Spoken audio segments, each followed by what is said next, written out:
And a Fox News alert on the big story. We're following President-elect Donald Trump announcing the first positions in his soon-to-be administration, and they are big ones, of course. RNC Chairman Reince Priebus will be Chief of Staff, essentially the cornerstone of the next White House, while Mr. Trump's former campaign CEO, Steve Bannon, will be Chief Strategist. Let's bring in A.Card now, former White House Chief of Staff to President George W. Bush.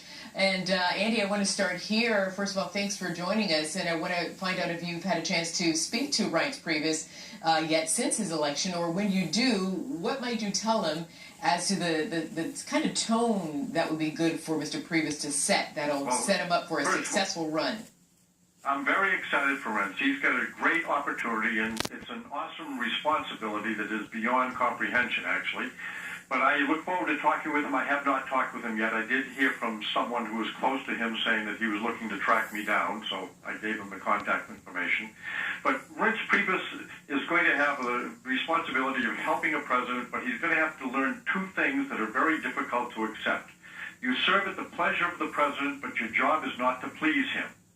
You're supposed to tell him the unvarnished truth and give him wise counsel and help to manage a White House staff so that he doesn't have to worry about the functions of government. He can worry about leading the country and the world as the leader of the free world.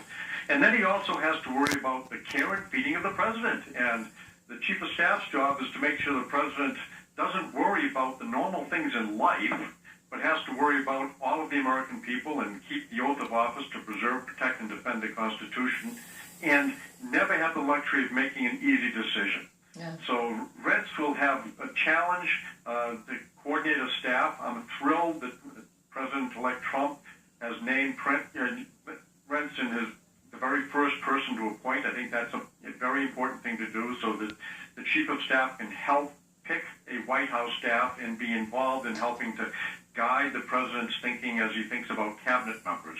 And also, Reince deserved, I think, to have a chance. After all, he did a great job leading the Republican Party to a victory that a lot of people didn't think was possible, and that victory might not have come if Reince hadn't helped to deliver an important state called Wisconsin. Mm-hmm. And I think if Reince Priebus hadn't been involved as chairman of the Republican National Committee, having been the chairman of the Wisconsin Republican Committee, I think it would have been tough for the Republicans to carry Wisconsin, but he didn't. Mr. Card, do you recall any missteps, perhaps, that you made your first days and weeks on the job that you can point out that White House Chief of Staff Priebus might want to avoid? Well, you always have some challenges in naming members to the cabinet or senior positions that require Senate confirmation. And yes, almost every president-elect that I can think of had one or two nominees to be cabinet members or assistant secretaries of the cabinet that were not able to get confirmed or had to withdraw their name. So the personnel selections are critically important.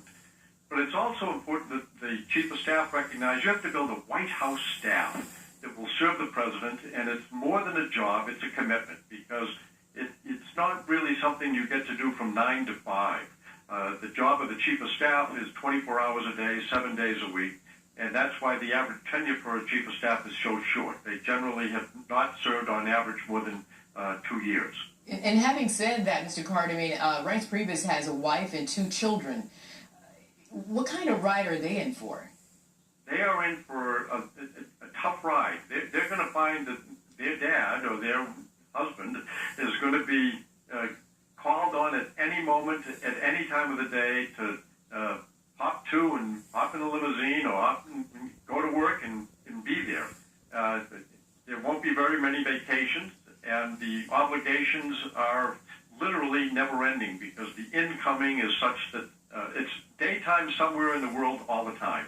And many times daytime in other countries is in the middle of the night in the United States, and that's when you get the phone calls to decide whether or not the president needs to be woken up. You hope you don't have to. You hope you can handle it on your own without the president being woken.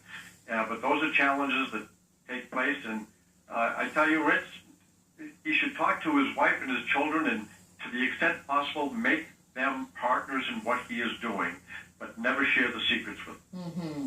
And A.Card, it was you who whispered in President Bush's ear about the news that a second plane hit the World Trade Center. I mean, God forbid anything of that magnitude happens again. But can Reince Priebus have any way of knowing the full scope of how his nerves, his patience, his resolve might be tested? Well, he's an outstanding lawyer who has served as a general counsel of the Republican National Committee, so he's had to wrestle with some pretty tough issues, but I don't think it's anything like being the chief of staff. The chief of staff's job, there's almost no book that's been written that really describes the burden, but you have to kind of live it. I was blessed.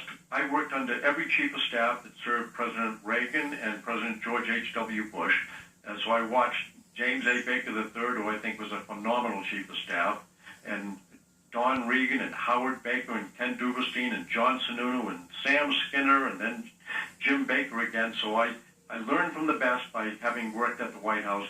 Reince has not worked at the White House, so I think it'll be a little bit of a challenge for him in the management side, but he does know and understand what Washington is like, and he's got great respect on both sides of the aisle, particularly from the Republicans that he helped to make sure that they could remain in the majority.